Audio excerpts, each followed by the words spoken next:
শীঘ্রই চালু হতে চলেছে শান্তিপুর থেকে নবদ্বীপ ঘাট রেল পরিষেবা।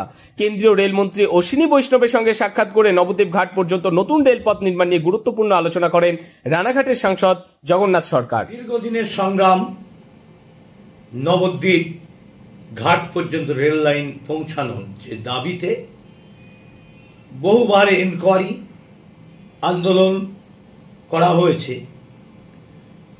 এই আজকের দিনে মাননীয় রেলমন্ত্রী অশ্বিনী বৈষ্ণবজি তিনি কথা দিয়েছেন যে নবদ্বীপ ঘাট পর্যন্ত রেল লাইন তিনি করে দেবেন। এটা আমার জীবনের একটা বড় আশ্বাস, আর এটা কয়েক মাসের মধ্যেই বাস্তবায়িত হওয়ার জন্য পদক্ষেপ গ্রহণ করবেন স্বয়ং রেলমন্ত্রী।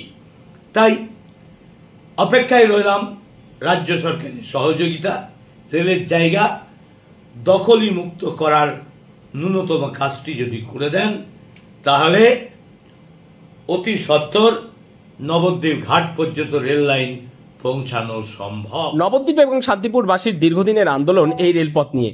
শেষবার নবদ্বীপ ঘাট থেকে শান্তিপুর পর্যন্ত ন্যারোগেজ ট্রেন চলাচল করেছিল প্রায় বছর দশেকেরও বেশি সময় আগে।